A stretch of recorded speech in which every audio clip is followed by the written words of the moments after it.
ഈ നമ്മൾ യൂട്യൂബ് ആണെങ്കിലും ഇൻസ്റ്റാ റീൽസൊക്കെ ആണെങ്കിലും നമുക്ക് എപ്പോഴും സ്കിപ്പ് ചെയ്യാനുള്ള ഒരു ടെൻഡൻസി ഭയങ്കരമാണ്. എന്ന് വെച്ച് കഴിഞ്ഞാൽ അതെ അതെ, അല്ലെങ്കിൽ ഇപ്പോൾ ഒരു 30 സെക്കൻഡ് റീലാണെങ്കിൽ പോലും നമുക്ക് കണ്ട് തീർക്കാനായിട്ടുള്ള ഒരു ക്ഷമയില്ല. ഇപ്പം യൂട്യൂബിൻ്റെ കാര്യമാണെങ്കിൽ പറയേ വേണ്ട, നമ്മൾ ഒരു 5 സെക്കൻഡ് ബോർ അടിച്ച് നമ്മൾ അപ്പോഴേ മാറ്റും, ഞാൻ മാറ്റും.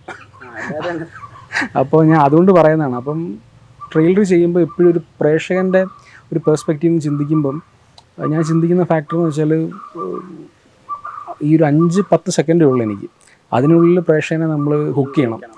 അപ്പോൾ ആ ഹുക്ക് ചെയ്യാനായിട്ട് മൊത്തത്തിൽ നമ്മൾ സിനിമ കണ്ട് ഇങ്ങനെ വരുമ്പം എന്താണ് ഏറ്റവും ബെസ്റ്റായിട്ടുള്ളതെന്നുള്ളതാണ് ചിന്തിക്കുന്നത്.